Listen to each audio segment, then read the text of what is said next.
짜요. 숨만 쉬어도 짜요. 길게 안 나오고 다 그렇게 나오더라고요. 네. 저는 진짜 체질적으로. 부모님께 감사해요. 네. 저도 참 거의 마음대로 안 해요. 저는 예전에 참 살이 찌고 싶었거든요. 정말 살이 찌고 싶었는데. 웃자구나. 여러 가지 진짜. 정말 살이 찌고 싶은데 살이 안 찐다. 교수님. 네. 그러니까. 와. 넣어가지고 있잖아. 근데 결혼하고 나서 한 10kg 쪘는데 이제 그 이후부터는 이제 코로나 지나니까 계속 찌더라고요. 근데 그때부터는 이제 운동을 관리를 해줘요. 그래서 지금은 이제 관리하려고 노력해요. 운동하고 뭐. 근데 10kg 뛰신 지금. 예, 70kg 조금 넘어갔어요. 대학 때까지는 한 60kg 조금 이렇게 왔다 갔다 했어요. 네, 대학 때. 그러니까 지금은 지금 한 71, 이렇게 오고 좀 적으면 좀 71 떨어지거든요. 그런데 이제 주변의 분들이 한 73에서 5 정도 되니까 딱 보기 좋다 이렇게. 얼굴도 그렇고 몸도 그렇고. 그런데 저는 개인적으로 좀 힘들어요. 네, 무릎도 약간 좀 관절이 힘들고. 무거운가 보다. 네, 일부러 저는 이제 거기 지하철 타면 한 정거장이나 두 정거장 앞에 내려서 걸어가거든요. 네, 일부러. 여기서 요 뒤에 요 내리면 요 뒤에 걸어. 택시 타면 웬만하면 저 밑에서 내려가지고 걸어오라고.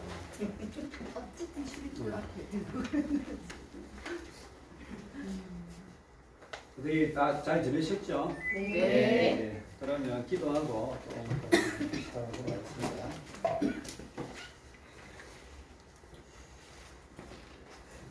하나님 감사합니다. 오늘 또 귀한 날 주시고 하나님 또 이렇게 함께 이사야서 말씀을 나누고 선지서를 나눌 수 있는 귀한 시간 주시니 감사합니다. 아멘. 하나님께서 저희들의 배움 가운데 큰 은혜를 다하여 주셔서 이 시간을 통하여서 하나님 신학적인 부분뿐만 아니라 저희들이 또 영적으로나 공동체에 있어서 어떻게 하나님 나라를 세워가야 될지 하나님 잘 깨달아 알아가게 해주시고 이 시간들을 통하여서 장차 사역과 또 삶과 우리의 모든 영역에 있어서 아름다운 토대가 놓이는 시간들 되게 하시고 더욱더 성장하고 성숙할 수 있는 그러한 귀한 계기가 될 수 있도록 여기 함께한 모든 분들 이 모임과 학업과 또 시간들을 축복하여 주시옵소서. 아멘.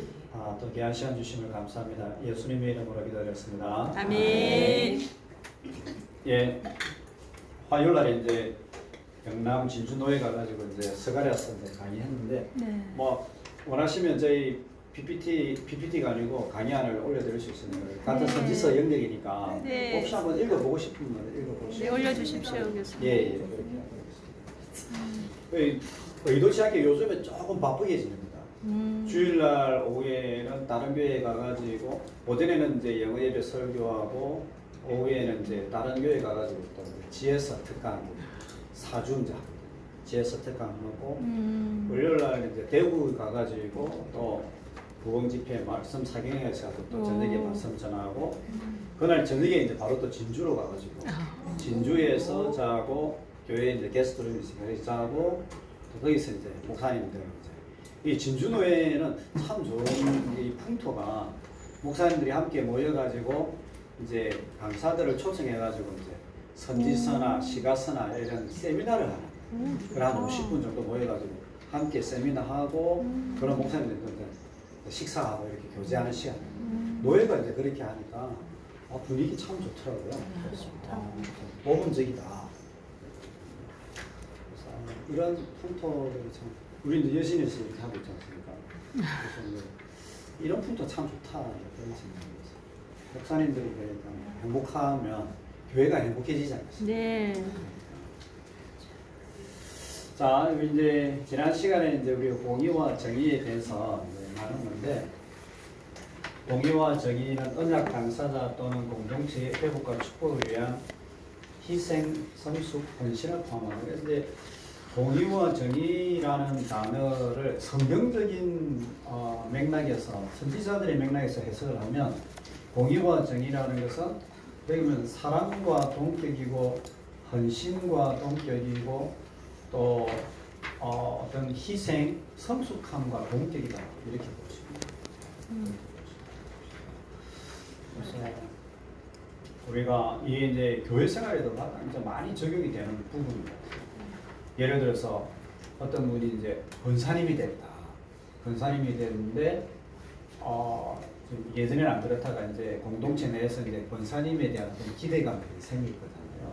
기대감이 생기는데 이제 권사님이 어떤 이제 교회에 있던 일이 있어게 나 모르겠다라고 이제 뭐 이제 쌩 깐다, 아니면 이제 배째라, 뭐 이런 식으로 모르겠다 이렇게 하고 자기 또 꼬다리로 나가버린다. 독고다이 요즘에 전문 용어 너무 많이 그게 나온다. 한국 교회에 굉장히 많아요. 예, 그렇죠. 그런 분들이 있을 수 있다는 게 내가 이제 교회 상황들을 보면 이제 쌩깐다 이런 구역 모임하고 할 때에도 쌩 까버린 날, 나 참석 안 한다, 이래 버리면 하는데. 근데 이제 그런 부분들을 참 이제 잘 이제 어떤 공동체 내의 기대와 가치와 기준들을 보면서 그것을 이제 난 이제 기분 안 좋을 때, 기분 안 좋은 일이 얼마든지 많지 있지 않겠습니까? 그럴 때에 그거를 이제 공동체를 위해서 그렇게 할 수 있다면 그런 분들은 이제 영광이 있는 거예요. 그러니까 단임 목회자도 그렇고 장로님도 그렇고 너무 섭섭하고 기분 나쁘다 이렇게 해가지고 배째라 뭐 교회야 이렇든 아니면 못했든 이렇게 나가버린다면 이제 굉장히 이제 혼란스러워지는 거죠. 힘들어지 휘청거리는 거예요. 그러면 그때 이제 좀 섭섭하고 이런 것이 있다 하더라도 공동체의 상대방의 가치와 기대치와 어떤 기준, 필요 때문에 자기를 때로는 인내할 수 있고 사랑할 수 있고 헌신하고 희생할 수 있다라면 그런 분들이 공의로운 사람이라고 성경은 이야기합니다. 그죠?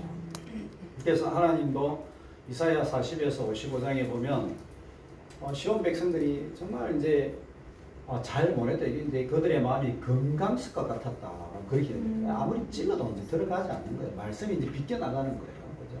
그러니까 심판에 이르게 하지만 그럼에도 불구하고 돌아오기를 원하는 자들, 돌아오기를 원하는 자들, 마음의 가난함과 겸손함을 가지고 주께 오고자 하는 자들에게는요, 하나님 길을 열어주시는 거예요.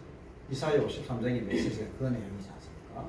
그래서 이사야 53장의 그 종의 희생을 믿고 신뢰하는 자들은 의를 회복할 수 있는 길을 열어주십니다. 의를 회복할 수 있는 길을 열어주십니다. 그래서 그 의와 함께 참 이제 이스라엘 백성의 영광에 이룰 수 있는 길을 열어주십니다. 다시 회복합니다. 그래서 하나님의 이 공의라는 것은 결국은 이제 뭐 이 백성들이 죄를 지었다라고 끝장을 내는 것이 하나님의 공의가 아니다. 심판은 하시지만 아버지가 자녀를 향해서 매를 들기도 하고 혼을 내기도 하지만 궁극적으로는 그들이 다시 돌아와서 구원과 회복과 은혜를 누리도록 길을 열어주고 회복시켜주는 그 하나님의 공의가 구원이 이 공의의 모습이다. 그래서 이제 이 사진 예전에 한번 보신 적 있으십니까? 네. 예, 이게 이제 여기 남북 전쟁이죠, 그죠? 예, 남북 전쟁이고 제퍼슨 데이비스, 아브라함 링컨, 제퍼슨 데이비스가 국가 기도의 날을 이제 선정을 하고 그러고 나서 우리나라를 하나님께서 우리 남군을 도우셔서 승리할 수 있도록 도와달라 기도하자 이렇게 이제 국가 기도의 날을 정하니까 아브라함 링컨이 하나님이 우리 편이 되게 기도하는 것보다 우리가 하나님 편이 되게 거기에 성령이 물어봐야 된다. 이게 더 중요하다 라는 것입니다. 우리도 삶을 살아가면서 하나님의 뜻이 무엇일까? 하나님의 뜻이 무엇일까?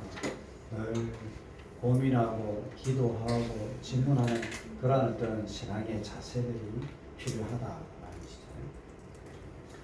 자, 하나님과의 관계가 바로 쓰고 이웃과의 관계가 합당하게 되면 비로소 기도가 응답된다. 그래서 이런 하나님의 사람들, 공의가 있는 사람들에게 영광이 따라온다. 그래서 그리하면 내 빛이 새벽같이 비칠 것이고 치유가 급속할 것이며 내 공의가 내 앞에 행하고 여호와의 영광이 내 뒤에 호위하리니. 이사야 58장 8절 이 말씀은 그 6절의 앞에 보면요, 구체적으로 삶 속에서 주의 백성들이 어떻게 이제 공의와 정의를 실천해야 되는가, 거기에 대한 겁니다. 그래서 흉악의 결과로 틀어주고, 고아와 과부와 가난한 자, 나그네들, 약한 자들 억압하고 착취하지 말고, 또 그들이 헐벗었을 적에 먹이고 또 입히고 또 선을 행하는 그러한 모습, 또 진리를 행하고 올바른 재판을 합니다. 그래서 이제 고대 사회에서는 재판관들에 대한 이 공의와 정의를 굉장히 많이 강조하는데, 특별히 이제 오늘날도 이제 그런 경우가 있지 않습니까? 유전무죄, 무전유죄 이런 말 있지 않습니까? 그것처럼 힘이 있고 돈이 있으면 잘못된 것도 거기가 무죄로 하는 경우들이 있으니까, 그게 아니라 성경의 가치관은 고아와 과부가 할지라도 옳고 그름을 정확하게 판단하는, 돈 있는 사람이라 해서 봐주는 것이 아니라, 약자라고 해서도 봐주는 게 아니라, 뭐가 올바름이나 진리의 잣대에서 바로 판단하는 것, 그게 공의라는 것이죠. 자, 이렇게 해서요, 이러한 공의의 모습이 있는 사람들에게 뭐가 온다고요? 영광이. 그런 사람은 이제 아우라가 있다는 것이죠. 같은 사람인데 아우라가 있는 사람이 있어요. 아우라. 네, 그래서 이방 나라들이 내 공의를, 문왕이다 내 영광을 볼 것이요, 너는 여호와의 입으로 정하실 새 이름으로 일컬음이 될 것이다. 그래서 공의를 행하고 영광을 볼 것이다. 시온이 이제 영광을 본다라고 그렇게 이야기하거든요. 시온이 영광을 볼 것이고, 그래서 이 공의가 먼저 해결이 될 적에 거기에 영광이 있다는 것입니다. 이제 이사야 2장으로 이제 한번 가보겠습니다. 자, 이사야 2장은 이제 이 회복의 이 장면, 이 회복의 국면이 종말론적으로 어디에서 성취되는가, 그걸 보여주고 있습니다. 이 회복의 장소가 어디냐, 궁극적인 회복의 장소가 어딘가, 그건 다름이 아니라 시온산이라는 거죠. 시온산. 근데 이제 말이 시온산이지, 이 시온산은 다양한 의미들을 내포하고 있습니다. 일반적으로 1차적인 의미로는 진짜 말 그대로 산입니다. 산. 이 해발 한 700m, 800m 되는 이스라엘의 산입니다. 근데 이 시온산을 근거로 해서 예루살렘 성전과 예루살렘 궁전이 들어서는 거예요. 그렇기 때문에 시온이다, 시온산이다, 이것은 정치와 종교의 중심지가 되는 거예요. 정치와 종교의 중심지. 오늘날로 말하면 서울과 청와대와 같은 그런 우리나라의 느낌이고, 그리고 이제 조금 더 나가면 이스라엘 백성, 유다 백성을 통칭할 적에 시온이다. 그래서 이제 이스라엘 유다 백성을 통칭할 적에 이 시온이라고 할 적에, 이 시온은 어떻게 표현하냐면 여성 의인화로 표현합니다. 여성 의인화. 단순히 어떤 질이나 위치가 아니라 백성들을 여성으로 의인으로 표현하면, 의인화시켜서 표현하면 하나님과의 관계에 있어서 그 느낌이라든지 생동감이 확 살아나는 거예요. 그래서 이제 단순히 이스라엘 백성들이 포로 시기에 놓였다 이렇게 하는 거가 아니라, 하나님 우리를 남편이신 여호와께서 우리를 버리셨다, 우리를 잊어버리셨다 이렇게 얘기합니다. 우리가 포로 상황 가운데 있어요. 하나님 우리를 돌보시지 않아가지고 우리를 포로 상황에 내버려 두시고 우리를 버리셨다. 우리가 애통한다, 탄식한다. 하나님 우리를 기억하지 못하시면 어쩌지? 그런 어떤 모습들을 이 의인화를 시켜서 표현하는데, 그래서 이제 그 대표적인 어떤 출발점이 어디냐? 시온산이야. 시온산.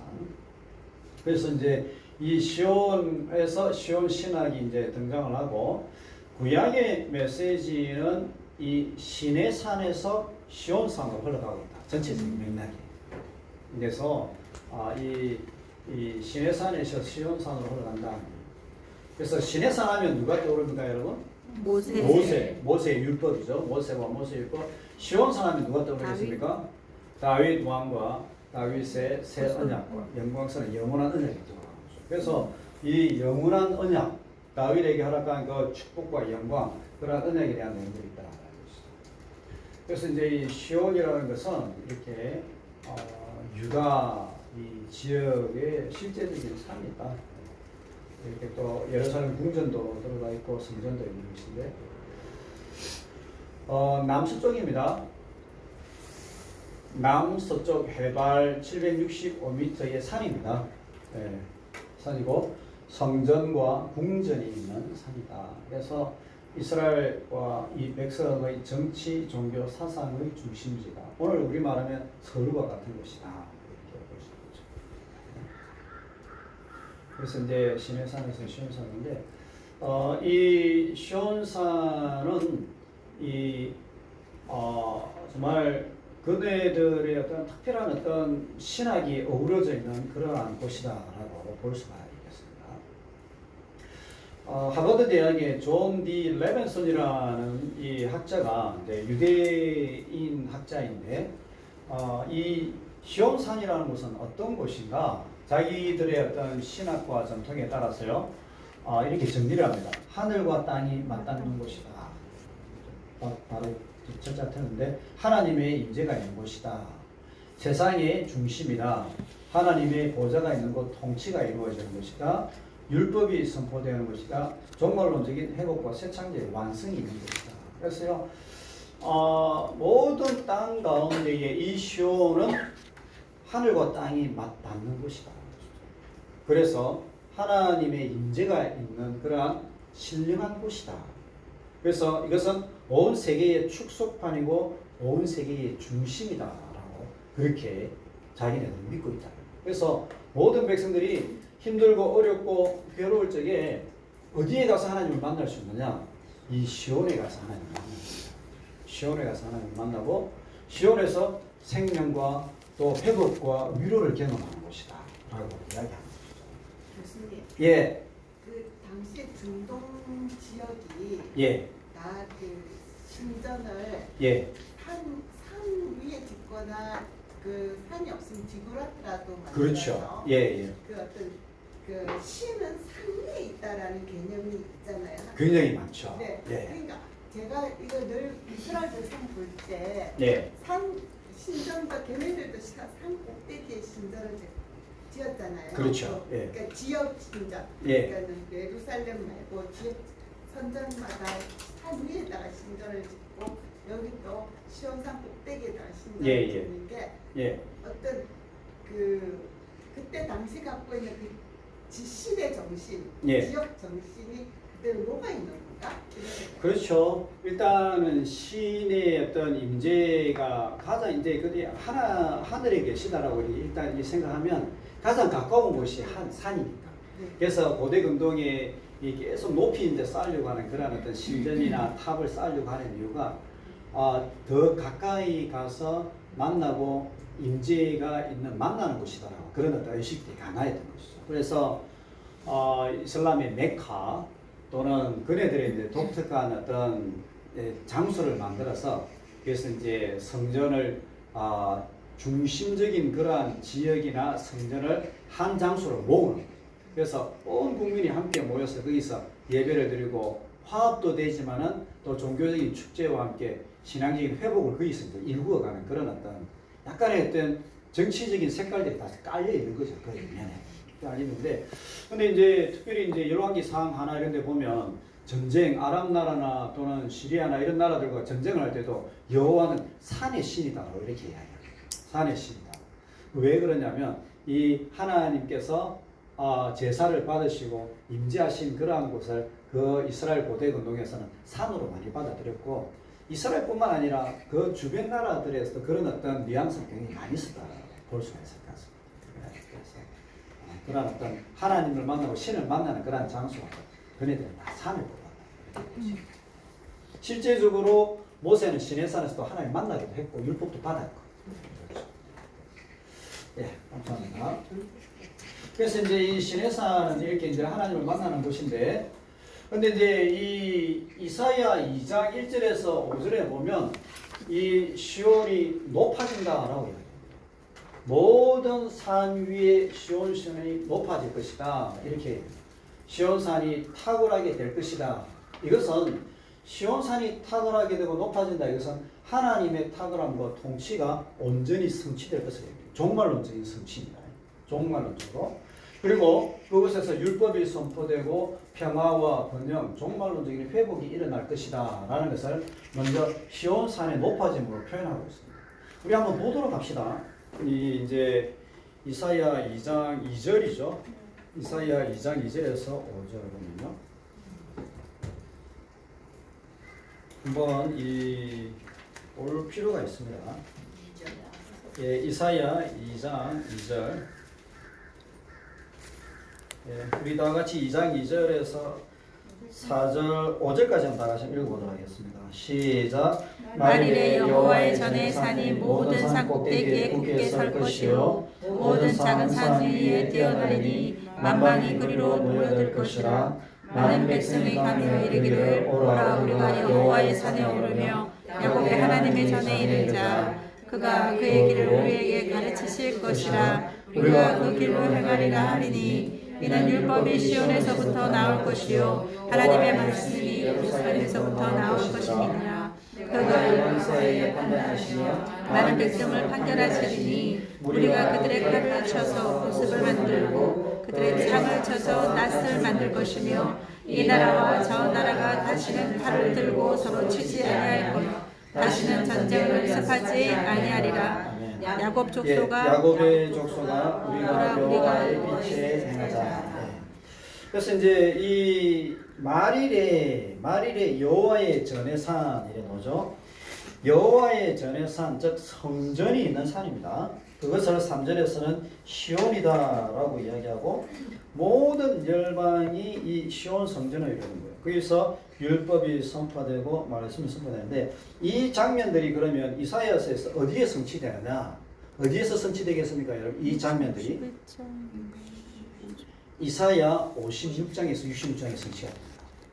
이 장면들의 모습, 열방과 이스라엘 백성들이 바벨론 포로에서 나와가지고 주 여호와의 영이 내게 임하였으냐 하면서 여호와의 종이 말씀을 선포하고 그리고 온 백성들이 거기에서 여호와를 예배하고 성전이 완성된 그러한 장면들이 56장에서 66장에 성취가 됩니다.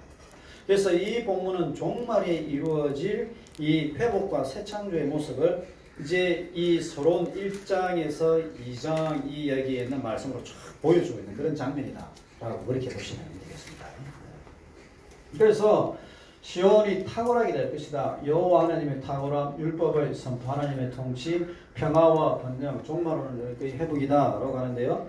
보면 이제 칼을 쳐서 보석을 만들고 창을 쳐서 낫을 만들 것이다. 그래서 이제 이 쟁기와 낫을 이제 농경 문화 사회에서 농경 기구를 만들고요. 칼과 창은 이제 사라진다는 거죠. 그래서 이 풍요의 이 시절에 농경을 할 수 있고 농사와 이 많은 어떤 일을 할 수 있는 그러한 어떤 기구들을 만들어서 이제 이 사회가 평화와 번영의 시대로 들어가는 것. 더 이상 이제 전쟁이 없을 것이다. 이제 이거를 이야기하는 그러한 장면인 것입니다. 그래서 이제 우리나라 시대, 지금 시대면 이제 뭐 인터넷이나 테크놀로지가 대세이지만, 이 고대 사회에서는 이 농업이 대세였거든요. 농업이. 그래서 이 전쟁이 아니라 먹고 평화롭고 번영하는 그 시대를 내다보고 있는 그런 것이죠. 근데 이제 이 이사야 2장에서는 보면 시온이 높아진다라는 이 말도 있지만은요, 인생이 의지하는 모든 만물은 낮아질 것이다라고 이야기합니다. 자, 여러분 보면요, 6절부터 주의 백성 야곱 족속을 버리셨으면 그들이 동방 북쪽에 가다가며 그들이 블레셋같이 술객이 되며 이방인으로 더불어 손을 잡고 언약함이라. 자, 여기 이후부터는 보면 우상도 사라질 것이고 또 천한 자도 귀한 자도 굴복하고, 그 다음에 12절에 대저 만군의 여호와의 한 날이 모든 교만한 자와 거만한 자와 자고한 자에게 임하여 그들로 낮아지게 할 것이다. 하나님과 하나님의 산은 높아지는데 이 땅에 있는 인생이 의지하는 건 다 낮아질 것이다. 이렇게 종말이 되면 이렇게. 자, 보십시오. 그러면 교만한 자, 거만한 자, 자고한 자, 이제 상징이 백향목과 상수리나무와 다시스의 배들이 나와요. 고대 근동에서 이제 백향목은 이 나무거든요. 화려함과 웅장함의 상징인데 나무가 참 이제 예쁘게, 그죠? 이 건축물에 사용되는 거죠, 그죠? 근데 이건 또 교만의 상징도 됩니다. 그래서 이것이 무너질 것이다, 이게 낮아질 것이다. 그렇게 하고 상수리 나무, 이것도 단단한 나무거든요. 부유함과 교만과 그것이 상징하되 이제 낮아질 것이다.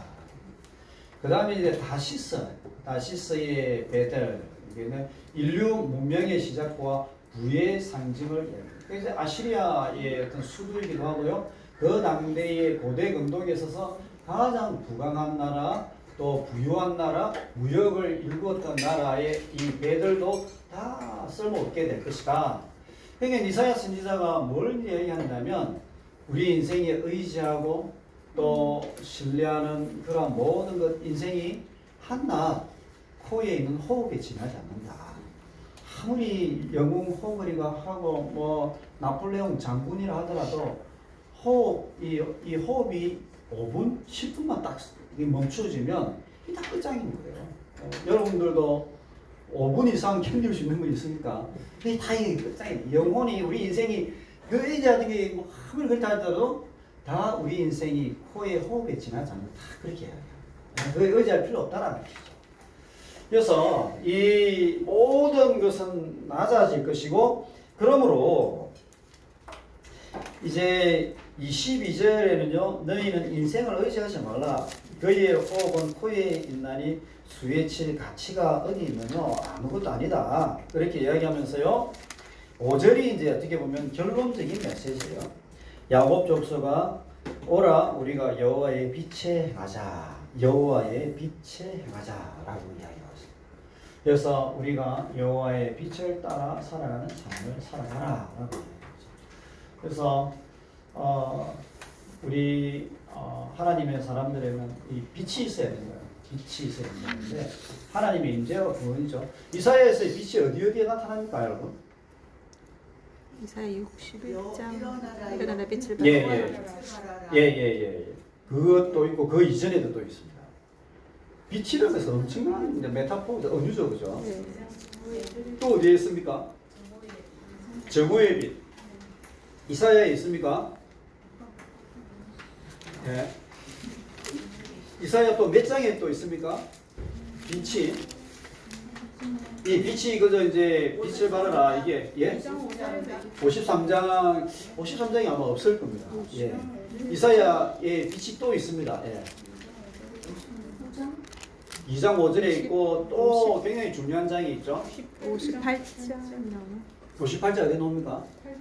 내 빛이 새벽까지. 네. 아, 내 빛이 58장 새벽같이. 8절. 8절. 네. 또 굉장히 중요한 게 있어요. 이 빛이 하나님의 백성들에게 너희들이 빛을 발하라는 것도 있고 또 다른 빛이 있어요. 9장 몇 절? 그렇죠. 9장 9절. 오. 흑암에 있던 백성들에게 빛이 비친다라는 이 빛은 누구 빛이에요? 예수 그리스도 메시아의 빛이에요. 몇 장이야? 9장 2절. 그죠? 예. 흑암에 앉은 백성들에게 빛이 비친다라고 이야기하죠. 예. 흑암에 앉은 백성들에게 빛이 비치는데 흑암에 행하던 백성이 큰 빛을 보고 사막의 그늘진 땅에 거하던 자에게 빛이 비치도다 이렇게 이야기합니다. 자 1절에는 보면 고통하던 자들에게 흑암이 없으리니 스불론, 납달리, 그 다음에 해변길, 요단, 이방, 갈릴리 여기가 어둠이에요. 이게 무슨 말이냐면 북이스라엘이 아시리아에 침략해가지고요 납달리와 스불론이 잡혀먹은 거예요. 그러니까 거기는 어둠이에요. 거기 있던 사람들이 다 남쪽으로 다 내려왔어요. 그게 남은 자들이죠. 이민자들인 거죠. 그런데 여기에 빛이 비칠 것이다. 왜 무슨 빛이냐? 그것은 7장에 임마누엘이 나온 거예요.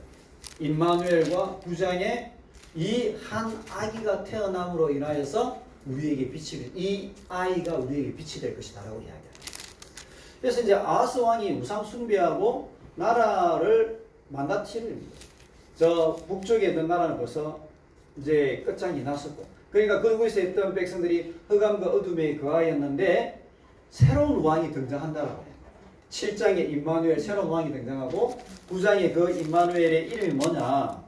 뭐 평강의 왕이라 영존하신 아버지 이름이 나오는 거예요. 자, 그러고 나서 이 아이로 인하여서 우리에게 빛이 비쳤다라고 이야기합니다. 이 아이로 인하여서. 그러면 이 아이로 인하여서 메시아가 우리의 빛이다라고 이야기하는데 여기에서 이제 조금 더 발전하면 메시아를 믿는 하나님의 백성 당신들이 이제 빛을 발하십시오라고 이야기합니다. 그것은 58장, 60장 이렇게 하는데 53장에 메시아 종이 모든 사람의 죄를 사하는 그 사역을 감당하고 메시아를 믿게 되니까 메시아를 믿게 되고 우리가 의인이 되었으니까 60장 이쪽에는요 당신들이 이제 빛을 발하십시오 이렇게 나와요. 그러니까 이 빛이라는 게 단순히 하나의 빛을 의미하는 것이 아니라 하나님의 빛과 메시아 예수 그리스도의 빛이 우리 가운데 임하였을 적에 그 빛을 받은 우리가 이제 이 땅 가운데 빛을 발하십시오 이런 흐름이 쫙 있다는 것이죠. 그래서 여기서 빛이라는 것은 여호와의 빛과 임재 구원 회복의 메커니즘을 이야기하고 있다라고 이야기합니다. 그래서 이 2장의 정경적인 역할은 구원과 회복의 때를 1장과 함께 보여주고 있습니다. 시온에서 이 회복이 이루어질 것이다. 이사야 56장에서 66장 회복에 관한 얘기를 하고 있고요. 시온 주제와 율법 선포의 중요성을 이제 여기서 이제 보여주고 있다. 자 이렇게 해서요. 이제 3장에 가면 여전히 교만하고 악한 자들에 대하여서요. 이 심판이 임할 것이다 이야기합니다. 심판이 임할 것이다. 4장까지 그렇게 가고요.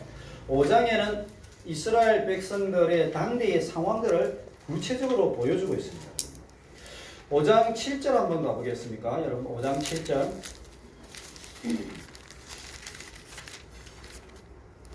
5장 이사야 5장 7절 예.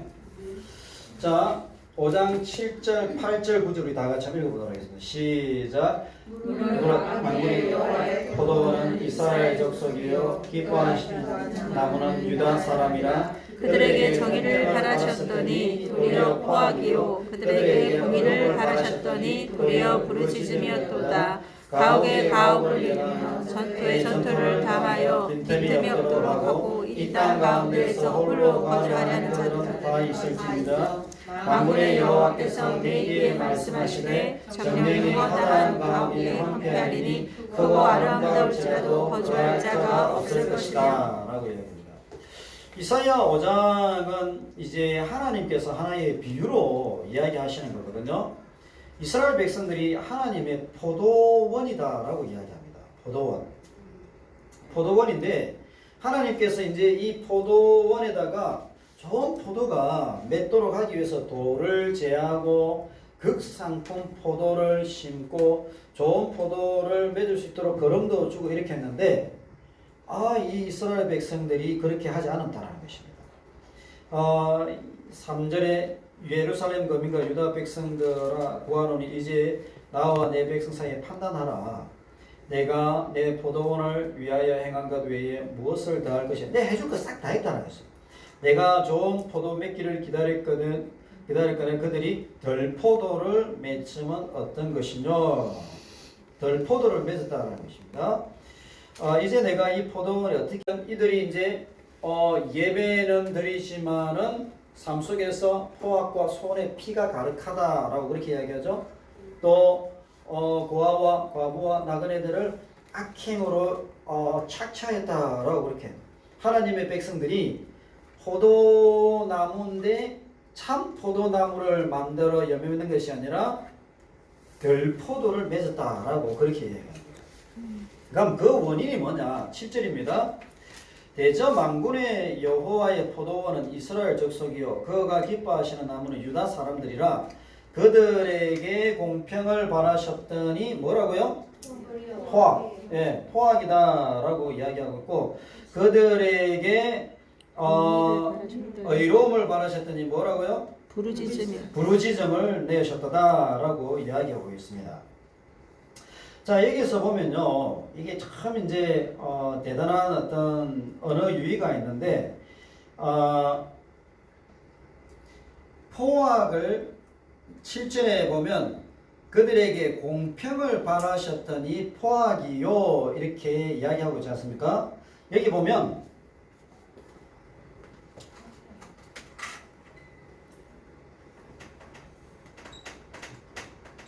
미셔파트 공평입니다.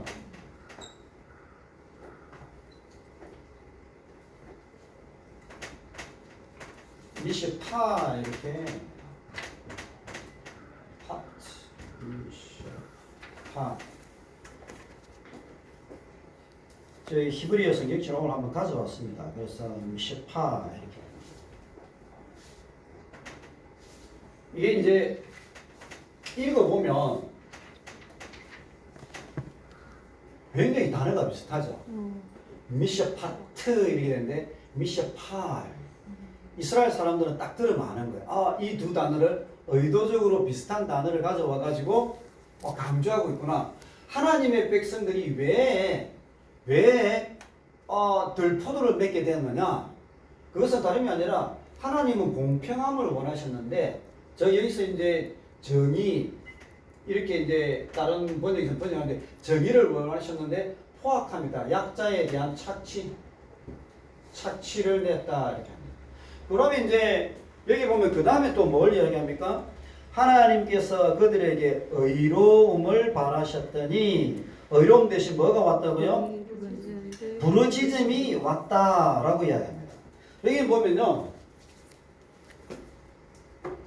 제다카입니다. 제다카 이렇게 합니다. 제다카인데 이 발 대신 짜카.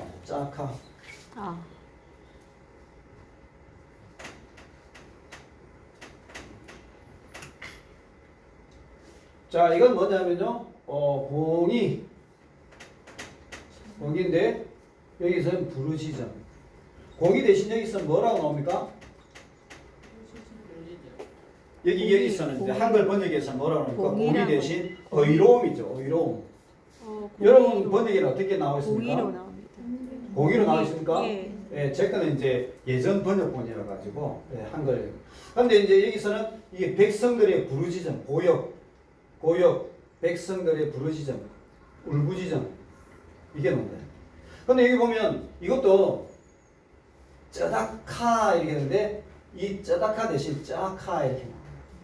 그래서 이걸 보면 우리는 이제 단순히 뭐 의로움 정의 대신 포악이구나, 공의 대신 부르짖음 이렇게 했는데 이사야 선지자는요 이 두 단어를 유사한 단어를 딱 해가지고 히브리 사람들은 딱 들으면 의도적으로 이 두 단어를 매칭을 시켜서 강조하고 있구나, 우리가 이게 실수했구나 이렇게. 자, 그러면 여러분 이 공평 대신 포악이고 공의 대신 부르짖음 이게 이제 어디에 나오느냐면 7절에 나와요. 7절에 이제 뭐라고 나오냐면 가옥에 가옥을 이으며 전투에 전투를 잇는다라고 해요. 여러분 이게 아시죠? 이제 지난주에 제가 이야기했는데 힘 있는 사람들이 힘 없는 사람들을 착취해가지고요 자기 집이 한 두세 채 있는데 남의 집을 세 채, 네 채 뺏는 거예요. 8절. 예, 7절, 8절. 예, 7절, 8절에 보면 그죠? 예, 8절, 9절. 예, 8절, 9절에 보면. 그래서 어느 정도냐면 땅에 빈틈이 없을 정도로. 그래서 돈 없는 사람들 땅 빌려주고 돈 빌려주고 그러고 나서요 이자를 엄청나게 높게 받았거든요. 그러니까 힘 있는 사람들, 돈 없는 사람 먹고 살 길이 없으니까 에라 모르겠다. 이 사람 집에, 부자 집에 내가 차라리 종으로 들어가겠다. 그리고 집 팔아버려. 싸게 팔아버려. 넘겨버려. 그러니까 이제 처음에는 자기 자녀고 팔고 나중에는 땅 팔고 나중에는 자신들도 종으로 들어가고. 근데 이제 이 힘 있고 권력 있는 사람들이 그렇게 이제 막 사회적인 시스템이나 제도가 그렇게 했던 것이죠. 그래서 이제 이런 당대의 모습들이 이스라엘 백성들 속에 만연하였던 이러한 어떤 이 사회의 정의에 대해서 이사야 선지자가 많이 이걸 강조를 하고 있어요. 이 나라가 누구의 나라냐? 이 나라가 하나님의 나라다. 하나님의 나라인데 왜 이 고아와 과부와 나그네와 또 힘없는 사람들이 이렇게 어려움에 처하게 되느냐? 이 가진 자들이 이것을 함께 나누고 공존할 수 있는 사회와 세상을 만들어야 되는데 그게 안 되고 있었다. 거기에 대해서요 이사야 선지자가 많이 이제 질책하는 그러한 장면들이 있었다라는 것이죠. 자, 이게 이제 1장에서 5장의 내용입니다. 1장에서 5장의 내용입니다. 그래서 너희들이 하나님의 울타리를 걷어서 심판에 이르게 할 것이다. 이제 그 이야기를 여기서 한 거죠. 자, 이제 그러고 나면 이제 6장은 새로운 국면으로 넘어갑니다. 이제 새로운 국면으로 넘어갑니다. 근데 이제 이사야 6장은 이제 우리가 일반적으로 생각하면 누가 나를 보내냐, 누가 나를 위해 갈 거냐, 이제 그렇게 할 적에 하나님 저를 보내주십시오. 이제 선교 신학적인 그런 메시지로 많이 이제 하는데, 근데 이제 이사야 자체 내에서 보면 가장 중요한 이 이사야 6장의 내용은 하나님이 왕으로 등장하신다는 거죠. 왕이신 하나님이 여기서 등장하신다라는 것입니다. 정경적으로 신학적인 역할을 보면 1장에서 5장이 시온의 범죄를 소개하므로 이후 6장 이후 하나님의 심판을 전달할 수 있는 맥락을 이제 제공합니다. 그래서 6장은 이사야 1장에서 5장의 결론, 그 다음에 7장 이하 말씀의 서러운 역할을 한다. 신학적, 문학적 다리 역할을 합니다. 1장에서 말한 바와 같이 이사야서가 말한 이상임을 밝혀줍니다. 이스라엘의 거룩하신 하나님이 구속 역사의 진정한 왕이심을 강조하는 그러한 메시지다. 그래서 이제 이사야 1장에 6장에 보면 이 내용이 이제 어떻게 시작합니까? 역사적인 배경이 언제입니까, 여러분? 6장 1절에요. 우시야 왕이 죽던 해에, 우시야 왕이 죽던 해에 했어요. 우시야 왕은 경건한 왕이었고 가장 어떻게 보면 탁월한 왕 중에 한 명이었습니다. 그런데 이 왕이 이제 죽어버렸다는 거죠. 그러니까 이사야 선지자가 성전에서 그 나라의 미래를 걱정하면서 기도하고 있을 때에 하나님이 환상 가운데에 이상을 보여주시는 장면이다. 그러니까 이제 이사야 선지자가 나라의 미래를 위해서 어디를 찾아갔느냐? 하나님의 성전에 가서요 기도할 때에 거기서 하나님께서 그에게 보여주시는 장면들이다. 우시야 왕이 죽었지만 참된 왕이 여전히 이 이스라엘을 지키고 회복할 것이다. 남은 자들을 통하여서 이 이스라엘을 이끌어갈 것이다. 거기에 대한 말씀을 이제 보여주고 있는 것이죠. 환상을 보여주죠. 예, 환상, 이상, 하존입니다. 하존. 자, 어떤 환상이냐면 주께서 높이 들린 보좌에 앉으셨는데 하나님이 저 높은 곳에 계신데 그 하나님이 이 성전에 가득하였다. 서랍들은 모셔셨는데 각기 6날개가 있어 그 둘로는 그 얼굴을 가렸고 그 둘로는 그 발을 가렸고 그 둘로는 날며 서로 창화에 이르되 거룩하다 거룩하다 거룩하다 만군의 여호와의 그 영광이 온 땅에 충만하도다 라고 이야기하고 있습니다. 그래서 이제 이사야 6장 3절을 보면요, 우리는 이제 천사들이 나타나서 읽는 하나님을 향해서 거룩하다 거룩하다 거룩하다 이제 이렇게 하는데 유대인들에게서 이는 엄청난 장면인 거예요. 하나님이 온전히 거룩하신 그 하나님의 영광과 아름다움을 이걸 여기서 표현하고 있는 거예요. 온 땅에 하나님의 거룩이 막 충만하게 있고 그분이 저 높이 들린 보좌에 계신데 그분의 옷자락이 어디에 있다고요? 성전에 가득 차 있고 성전에서 영광이 확 흘러 넘치고 있는 그 장면을 읽을 때는 이스라엘 사람이 이게 노래로 불러요. 노래로. 그래서 이제 보면 이제 들어보면 6장 3절에 버카라제 엘제 서로 말하기를 아모 카도시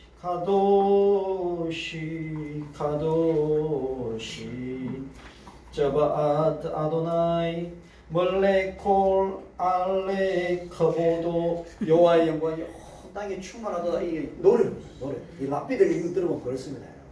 그러니까 이제 이 장면이 우리는 이제 보면 거룩한가 보다 이런데 그 사람들 아닌 거예요. 이 이사야에서 어떻게 보면 가장 중요한 어떤 장면, 하나님의 영광이 이 땅에 확 충만해 가지고 성전에 충만하고 그 주권자 만군의 여호와 되신 하나님께서 이 땅을 역사를 주관하고 계시고 이끌어가고 계시다라는 것을 말씀하는 그러한 장면입니다. 그러니까 천사들이 감히 6날개를 가지고 그대로 못 나는 거예요. 둘로는 그 얼굴을 가렸고 둘로는 그 발을 가렸고 둘로는 날면서 그렇게 외쳤다라고 이야기합니다. 그래서 이 온 만물 속에요 하나님의 영광이 깃들어 있는 거예요. 온 만물에 하나님의 영광이 하나님의 임재가 깃들어 있다라고 이야기합니다. 그래서 이제 저는 이제 세상에 정말 무서운 것이 뭔가 생각해 보면 저는 시간입니다. 시간. 세상이 정말 무서운 건 시간입니다. 아무리 영웅호걸이라 하더라도 나이가 들면 이제 막 힘이 없어가지고 힘이 없는 거. 그러니까 60대, 70대 되면 다 이제 얼굴 예쁘고 못생기고 다 필요 없다는 다 늙어야 돼. 그러니까 20대, 30대 얼굴 예쁘고 이게 있지만 60대, 70대 가면 다 똑같다는 거예요. 다 똑같고 어떤 사람이 제일 좋으냐? 근육 많은 사람. 돈 많은 게 근육이 많아야 되는데 근육이. 그리고 여기 도시대 다닐 때 이게 차 타고 다니지 마시고 걸어 다니시기 바랍니다. 근육이 많아야 된다. 그런데 여러분 생각해 보세요. 아기도 엄마 뱃속에서 딱 10개월이 되면 나와야 돼. 11개월, 12개월, 13개월, 90도 모르던데 시간이 되면 나와요.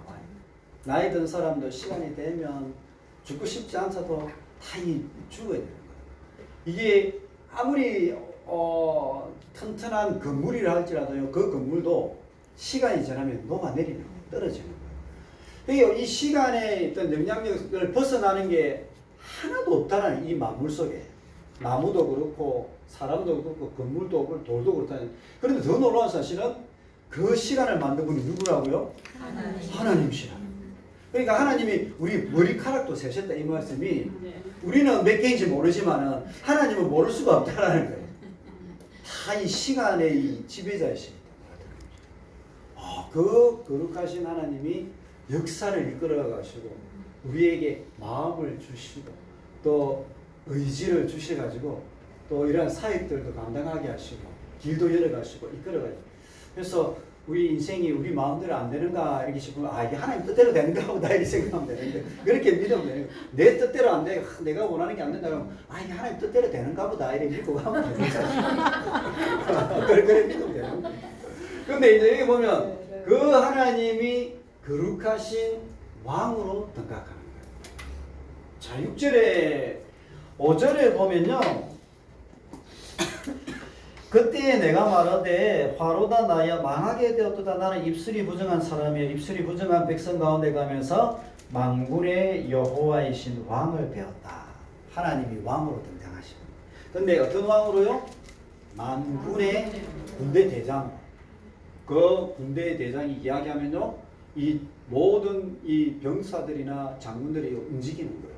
그 하나님이 왕으로 등극하셔가지고요. 그 하나님이 다스리신 장면이에요. 근데 여러분, 이제 여기서 우리가 5절에 보면 나는 부정한 사람이요 입술이 부정한 백성 중에 거하면서 이 이야기가 나오는데 왜 굳이 부정한이라는 용어를 쓰느냐? 왜 그러겠습니까? 나는 악한 사람이다 이렇게 이야기할 수도 있는데 나는 죄인이다 이렇게 이야기할 수 있는데 왜 굳이 부정하다라는 단어를 쓰느냐? 여기는요 이스라엘의 신학이 있는 거예요. 레위기의 신학이. 하나님은 거룩하신 분이시고 나는 부정한 사람이기 때문에 나는 자칫 잘못하면 죽을 수 있다. 나는 하나님을 임재를 경험할 수 없을 그러한 사람이다. 나는 위기에 처했다. 화로다. 이렇게 이야기합니다. 자, 그때의 6절에 서랍의 하나가 화저로 단에서 취한 빈 숯을 가지고 와서 내게 된다. 그때 이제 화로다라고 그렇게 이야기하니까 이 이사야 선지자에게 천사가 하나님 천사를 보내가지고 어디에서 숯을 가져옵니까? 제단 숯불이죠. 제단 숯불. 제단 숯불은요 우리가 단순히 제단 숯불이라 할 수 있지만 이 제단 숯불은 번제단의 숯불이에요. 그러면 이 제단 숯불은 어떤 숯불이냐? 어린 양의 피가 뿌려져 있고 희생당한 숯불이에요. 그래서 레위기의 신학이 그대로 들어오는 거예요.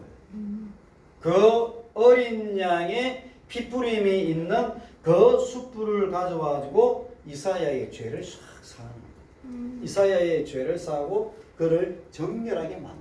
그를 정결하게 만들어줘. 자, 예. 지금 굳이 예. 레위기 신학이라고 말씀하시는 예, 이유는 예. 뭐 때문이에요? 이 거룩과 또 부정함에 관한 내용이 일단은 레위기에서 가장 먼저 강하게 정확하게 나타나 있기 때문에. 예, 그렇죠. 예, 예. 그래서 이 레위기의 이 신학이 거룩과 부정함이 그대로 녹아 있는 거예요. 여기서. 그래서 단순히 아무 깨달은 횃불을 가져온 게 아니라 제단 숯불 어린 양의 핏불임 있는 숯불을 가져와 가지고 이 이사야 선지자의 입술을 지지고요. 그의 삶을 새롭게 회복하시는 거예요. 그래서 레위기에서도 보면 죄인들이 죄를 사하는 그 방법이 뭐냐? 어린 양의 피 뿌림을 통하여서 어린 양의 생명값으로 번제단에 있는 숯불을 다 사용해야 되거든요. 성전에서 쓰는 다 그런 거예요. 그래서 이 숯불을 가져와 가지고 이 이사야를 정결하게 합니다. 왜 그러면 굳이 입술에 되겠습니까, 여러분? 왜 입술에 되겠습니까?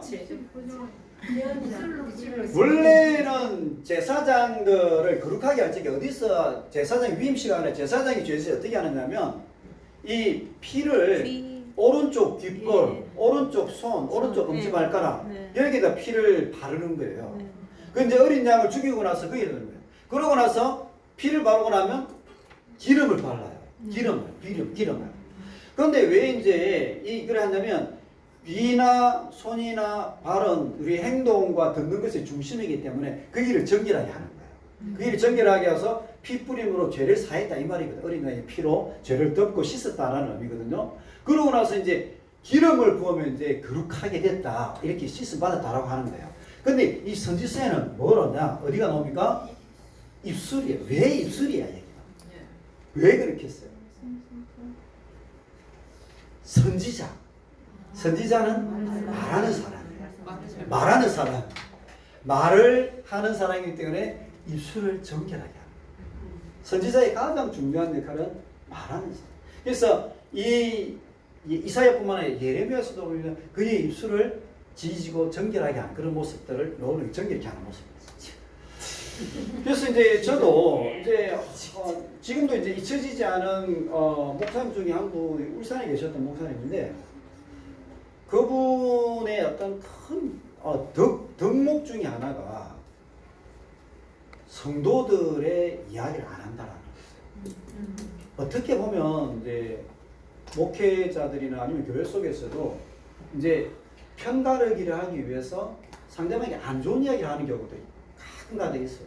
아니면 가끔이 아닌가 보죠. 우리가 또 그런 경우들을 많이 경험하지 않습니까? 근데 그죠?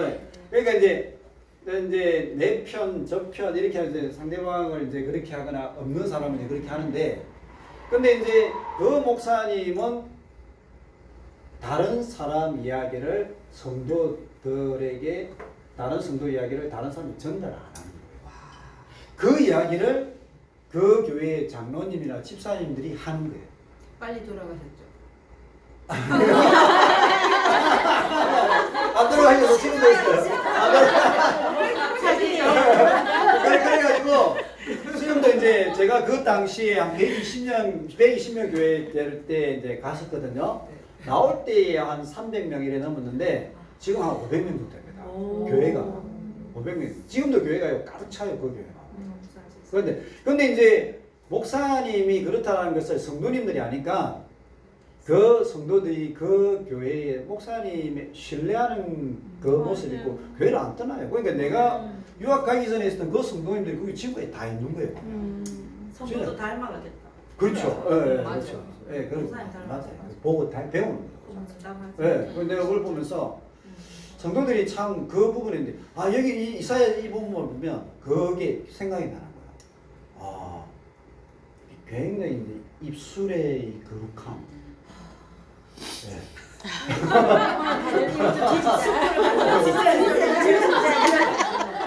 그런데 이제 우리도 이제 저희 여러분들 저도 우리 여러분들 다 이제 영적 지도자들인데 영적 지도자들. 이사야 선지자의 바로다 나요. 부정한 백성 가운데에 이 부정한 입술을 가졌다라고 하니까 입술의 거룩함을 받아요. 입술의 지식을 받아요. 이 너무 적용적인 측면이 강하긴 한데, 근데 여기 보면 제단 숯불을 가져와서 입술을 거룩하게 합니다. 이게 근데 이제 지나 보면 이제 말이 그 사람인 거예요. 여러분 안 그랬습니까? 진짜 그래요. 말이 그 사람이에요. 네. 말이 그 사람이고 말이 예쁜 분들이 참 인생이 참 예쁜 것 같아요. 네. 저도